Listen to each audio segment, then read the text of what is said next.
আল্লাহ সুবহানাহু ওয়া তাআলার রহমত দেখেন, যেই দিন রমজানের চাঁদটা উঠে যাবে সাথে সাথে তার অতীতের 1 বছরের সমস্ত পাপকে আল্লাহ মাফ করে দেয়।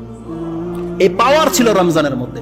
এই রমজান পেয়ে যারা ইবাদত করে তার অতীতের সমস্ত পাপকে মাফ করাতে পারলো না, রাসূল সাল্লাল্লাহু সেই ব্যক্তি সম্পর্কে বলেছে, রাগিমা আনফু রাজুলিন দাখালা আলাইহি শাহরু রমাদান সুম্মা সালাখা ক্বাবলা আইয়ুগফার লাহ।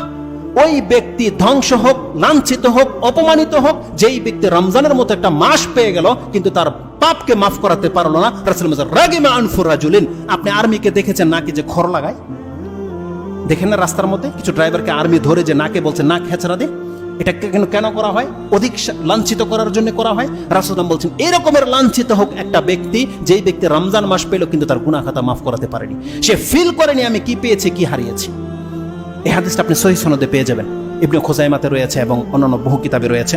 আর এমনও মানুষ আছে এরা এত লাঞ্ছিত, সুবহানাল্লাহ, আপনি একবার ফিল করেন যারা রমজানের হক আদায় করেননি, সিয়াম রাখেননি, কিয়াম করেননি, পৃথিবীর যে 2 জনের দোয়া কবুল হওয়ার গ্যারান্টি রয়েছে, ওই 2 ব্যক্তি ওই বেনামাজি বেরোজদার তার ধ্বংস হওয়ার দোয়া করেছে। তার একজন হচ্ছে যিনি আকাশের সর্দার, তিনি কে? জিবরিল আলাইহিস সালাম।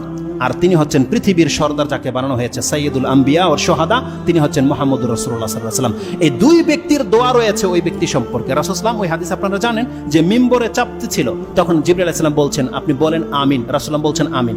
জিজ্ঞাসা করা হলো, ইয়া রাসূলুল্লাহ, আপনি কখনো তো এই কাজটা করেননি, কি হয়েছিল? তখন রাসূল সাল্লাল্লাহু বলছেন, জিবরিল আলাইহিস সালাম আমার কাছে এসে এইমাত্র বলছে, কি বলেছে? যে জিবরিল আলাইহিস সালাম আমাকে বলেছে, বাউদা মান আদরাকা রামাদানান লাম ইউগফার লাহ।